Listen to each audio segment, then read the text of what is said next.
A confiança da sociedade nas instituições democráticas de forma geral está batendo recordes negativos históricos. Nossa, e como tá? E sempre que esse assunto surge, a primeira reação de todo mundo é pensar logo em, trocar as pessoas no poder, né? Aham, a solução mágica da eleição. Exato. Mas e se o problema real não for quem está operando a máquina? E se for, na verdade, a necessidade urgente de arrancar pela raiz o sistema operacional inteiro do Estado e colocar um novo no lugar? Essa analogia do sistema operacional é muito boa, porque geralmente quando a gente pensa em atualizar um celular ou um computador, a primeira coisa que vem à cabeça é só baixar um aplicativo novo. É, uma mudança cosmética, sabe? Adiciona uma função extra, um botão mais bonito ali na tela. Mas a arquitetura por trás, a forma como a memória processa os dados, continua exatamente igual. O que no fim das contas mascara o problema estrutural. O aparelho parece super moderno por fora, mas a engrenagem engasga nos mesmos gargalos de sempre. Ok, vamos desempacotar isso. A nossa análise aprofundada de hoje vai mergulhar na essência do que significa realmente trocar esse sistema operacional da gestão pública. E para fazer isso, a gente tem uma base muito sólida hoje. Sim, o material que fundamenta a nossa imersão é um estudo denso publicado em 2022 pela ENAP, a Fundação Escola Nacional de Administração Pública, que foca no conceito de governo aberto. Que é um conceito fascinante. E a nossa missão aqui é pegar esse termo, que à primeira vista soa como um jargão corporativo ou muito burocrático, e entender as engrenagens por trás dele. Porque a maioria ouve governo aberto e imagina logo a criação de um site moderno. Um portal bonitinho, né? Isso com gráficos interativos mostrando onde o dinheiro dos impostos foi parar e pronto. Mas essa é justamente a armadilha clássica do aplicativo novo que a gente estava falando.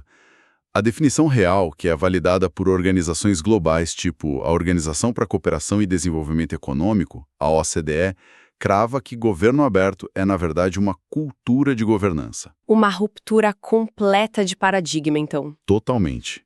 E para entender a dimensão disso, é útil voltar um pouquinho no tempo, lá para setembro de 2011. O que estava acontecendo de tão importante nessa época? A gente estava num momento pós-crise financeira global, a desconfiança nas instituições estava explodindo no mundo todo, sabe?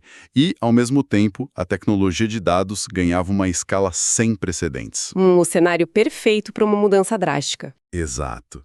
Foi nesse cenário que o Brasil, operando junto com outros 7 países e diversas organizações da sociedade civil, lançou a chamada Parceria para Governo Aberto, ou OGP na sigla em inglês. E a ambição deles não era pouca, pelo que eu li no material.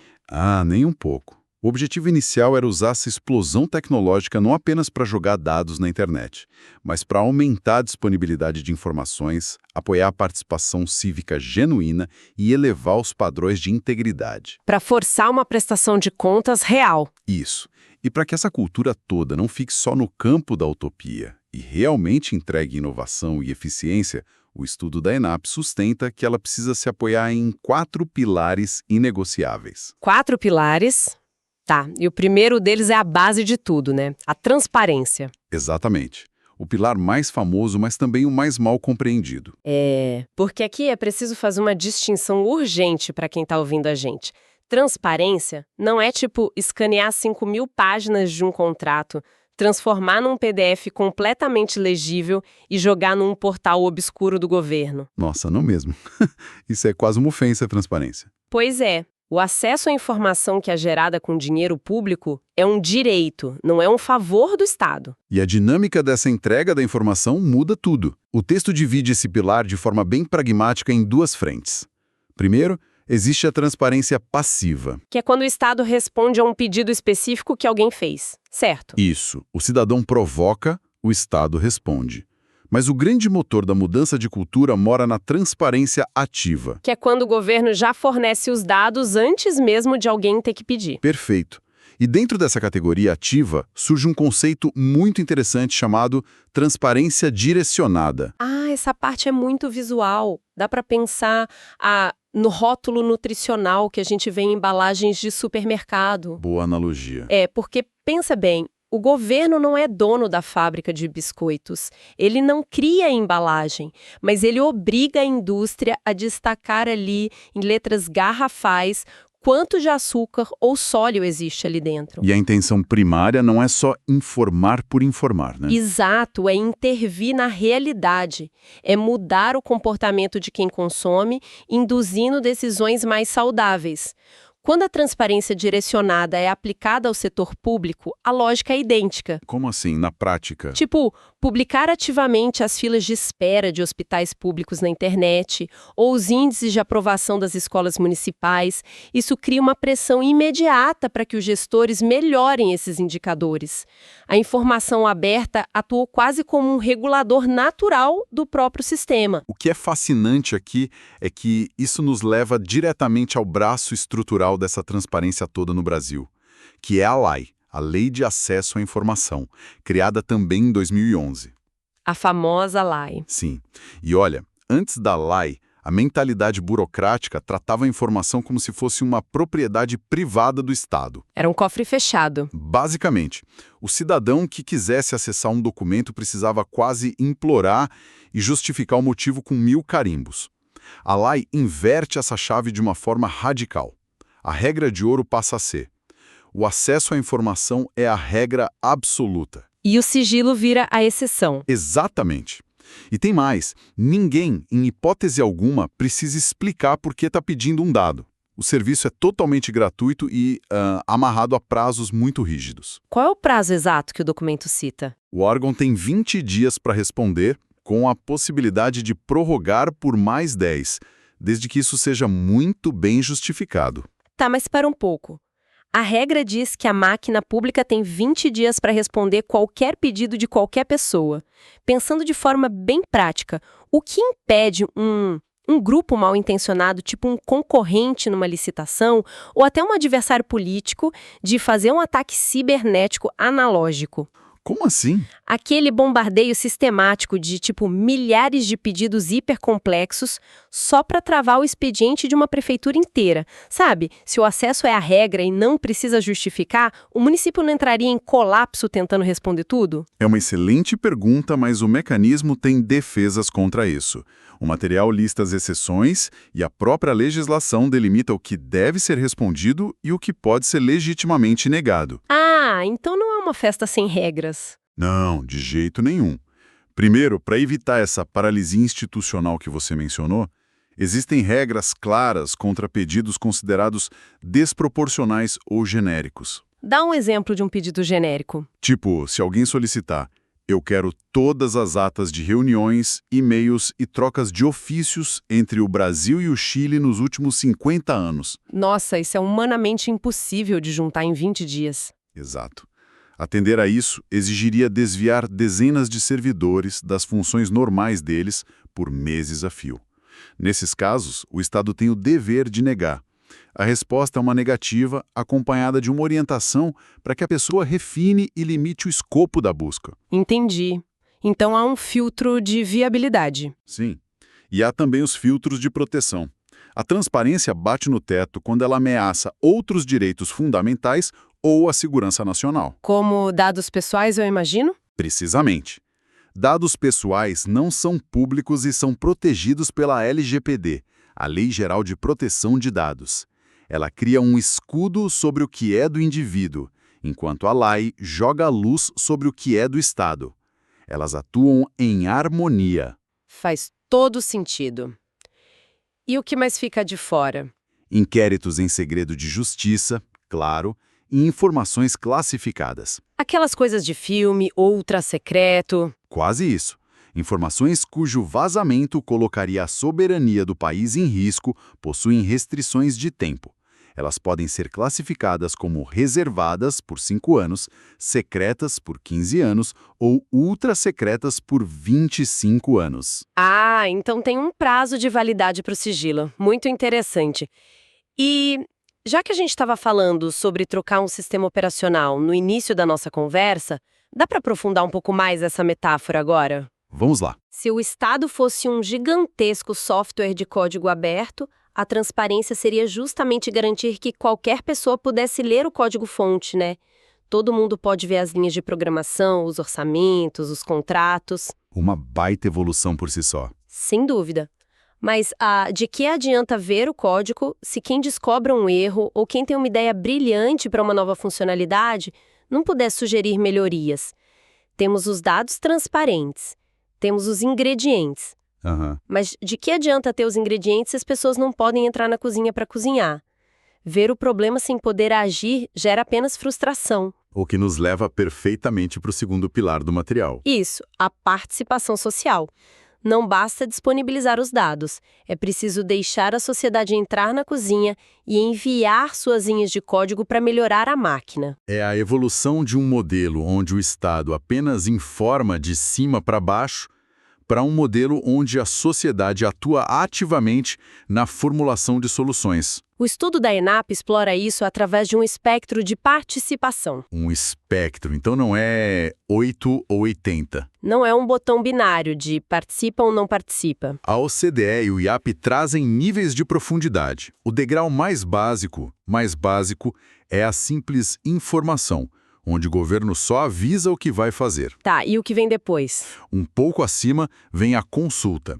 É quando o gestor público abre um canal para ouvir a opinião da comunidade sobre uma obra, por exemplo, mas no fim das contas ele toma a decisão de forma totalmente unilateral. Ele ouve, mas não necessariamente acata. Exato.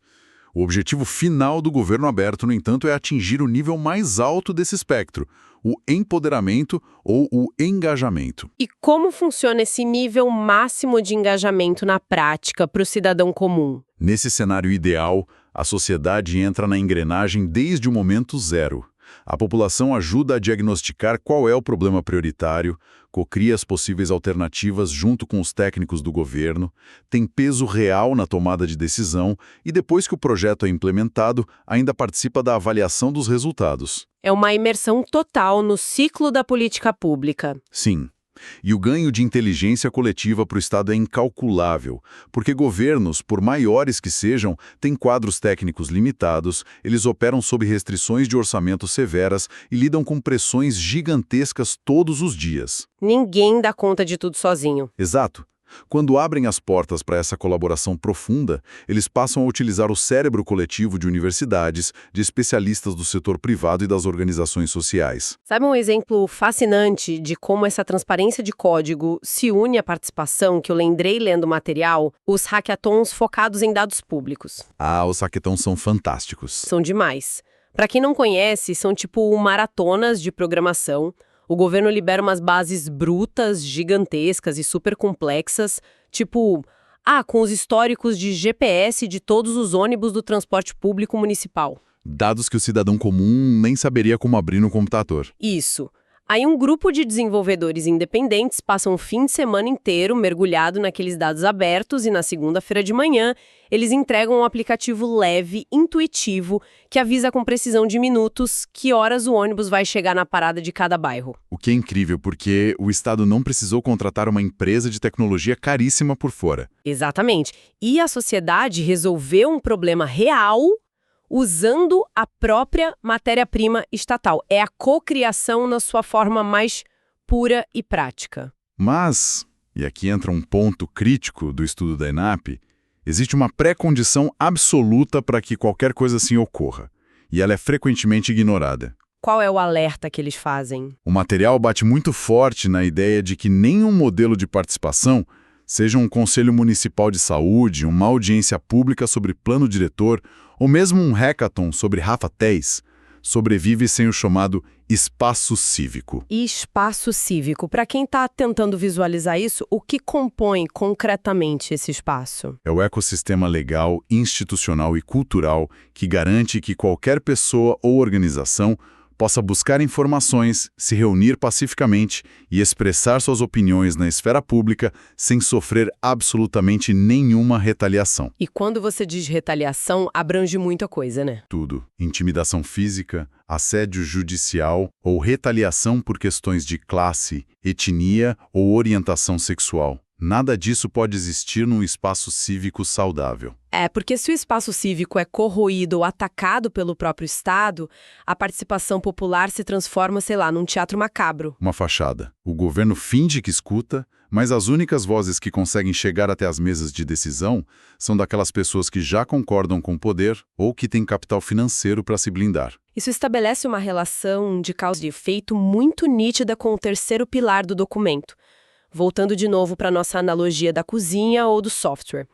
A gente tem o código público, tem os programadores mandando sugestões de melhoria, mas e se o administrador do sistema, sabe, aquele fiscal da cozinha que aprova o que entra e o que sai, tiver interesses ocultos? Aí o sistema quebra. Sim. E se ele rejeita inovações excelentes da comunidade apenas porque ele está favorecendo certos grupos ou porque aceitou propina de uma grande empresa para usar um sistema obsoleto, a credibilidade do processo inteiro vira pó no mesmo segundo. O que nos introduz ao terceiro bloco de sustentação de tudo isso, a integridade pública. Se conectarmos isso a um contexto mais amplo, a gente percebe que sem integridade, o castelo do governo aberto desmorona. Porque ninguém vai querer participar de um jogo onde as cartas estão marcadas. Exatamente. A OCDE tem uma formulação muito certeira sobre isso.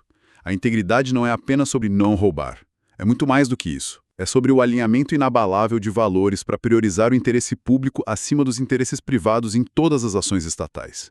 É a regra do jogo limpo. E o texto cita algumas leis que dão suporte a isso no Brasil, certo? Sim, o arcabouço brasileiro é vasto. Passa pela Lei Anticorrupção, que inovou bastante ao responsabilizar diretamente as empresas que oferecem as vantagens ilícitas, não apenas o servidor que recebe. Ah, isso é fundamental. Punir quem corrompe também. Isso. E inclui a Lei de Conflito de Interesses, além de todo um regime de diretrizes e regras disciplinares que proíbem coisas como o nepotismo e o uso da máquina pública em benefício próprio. Sabe, aqui é que a coisa fica realmente interessante na leitura desse material. Por quê? Porque a integridade num Estado aberto não é pensada primariamente como, tipo, uma força policial correndo atrás para punir o servidor corrupto depois que o erro aconteceu. O foco é na prevenção. Exato. O objetivo é criar um ambiente institucional, um design mesmo, que encarece e inibe o famoso jeitinho. E o documento vai além dessa moralidade básica. Ele expõe a mecânica de como a corrupção destrói fisicamente aquele espaço cívico que a gente acabou de discutir. Porque ela distorce completamente a balança de poder e as oportunidades de participação. Pensemos num exemplo prático de um município debatendo uma lei de zoneamento. Imagina que uma associação de bairro passa 3 meses fazendo reuniões noturnas, levantando dados, mapeando riscos ambientais e elaborando uma proposta técnica impecável. Um trabalho exaustivo de participação social. Total. Aí eles vão apresentar isso na audiência pública. Só que, no dia seguinte, um bilionário do setor imobiliário leva o prefeito para um almoço fechado, oferece uma vantagem indevida e a lei é alterada ignorando todo o trabalho daquela comunidade. É devastador. É. A corrupção não é apenas o desvio de dinheiro do caixa da prefeitura. O texto mostra que ela é um mecanismo pelo qual a voz de quem tem poder de suborno silencia o trabalho de milhares de cidadãos. Ela perpetua a desigualdade. E mata a oportunidade real de participação. Mas olha, tem um outro lado nisso. Mesmo que a gente tenha um sistema blindado contra a corrupção, altamente transparente e cheio de canais para a sociedade, ele ainda pode causar danos terríveis à confiança democrática se ele for cego e surdo. Cego e surdo? Como assim? Imagina o que acontece quando a população participa honestamente, usa os canais oficiais, identifica um problema, sugere uma melhoria e absolutamente nada acontece. Fica aquele vácuo, um muro de silêncio. Isso. O Estado absorve a demanda e devolve um silêncio absoluto. Essa falta de retorno ensina para o cidadão que o esforço dele é inútil e aí a confiança morre. O que nos obriga a falar do quarto pilar. Accountability e responsividade. A coragem de dar respostas. O termo accountability é super comum no jargão corporativo, em inglês, né? Ele engloba a prestação de contas e a responsabilização pelas decisões. Mas o foco central que o material dá aqui é na palavra responsividade. Que é a capacidade da máquina pública de se mover. É a capacidade de reagir rápida e adequadamente às demandas de quem financia essa máquina. É o dever moral e legal de dar uma resposta formal para o cidadão. E tem um insight comportamental muito bacana que o estudo aponta. Ser responsivo não é sinônimo de ser populista. Não significa aprovar tudo o que pedem. De jeito nenhum.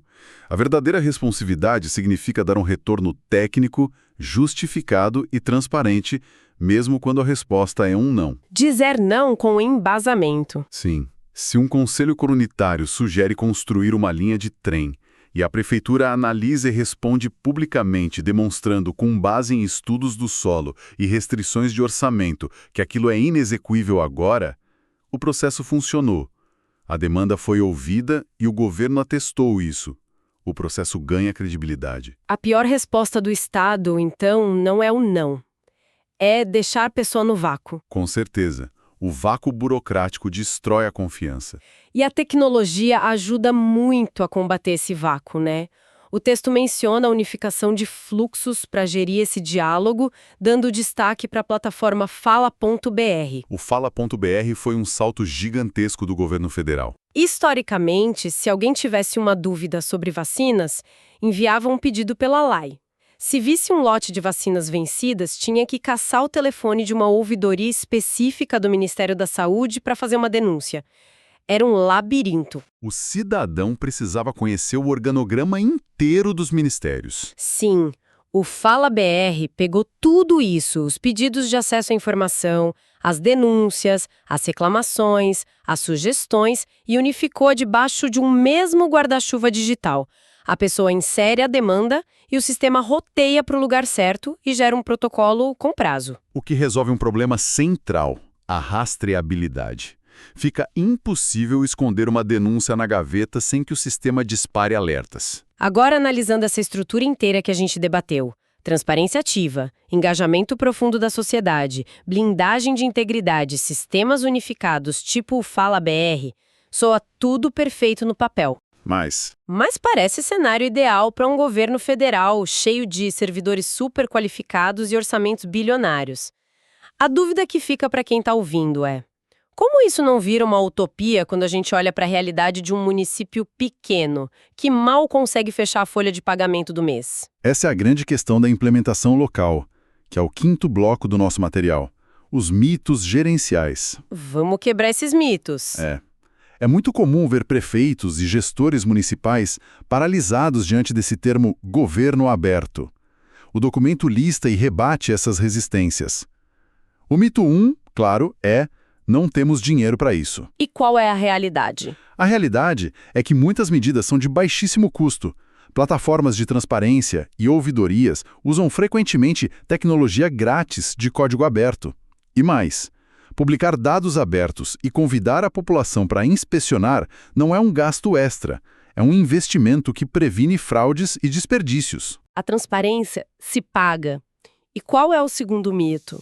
O mito 2 é achar que isso é só para estado grande, que uma cidade pequena tem problemas menos complexos e não precisa dessa sofisticação. Eu imagino que seja exatamente o contrário. O que os dados indicam é que os pequenos municípios têm uma vantagem avassaladora: a proximidade com o cidadão. No governo federal, uma audiência pública mobiliza grandes lobistas. No município pequeno, um grupo de WhatsApp do bairro consegue colocar uma demanda direto na mesa do prefeito no mesmo dia. A escala menor facilita muito a inovação. Nossa, faz todo sentido. Mas tem um terceiro mito no material que eu acho que é a grande diferença e que separa quem realmente entendeu o conceito de quem só decorou o jargão. Qual? É quando o gestor diz: nós já fazemos governo aberto porque nós temos um portal da transparência no nosso site. Então, o que tudo isso significa? Significa que eles não entenderam nada. Exatamente. Transparência isolada é uma via de mão única. O governo joga a informação lá e lava as mãos. O governo aberto, por definição, é uma via de mão dupla.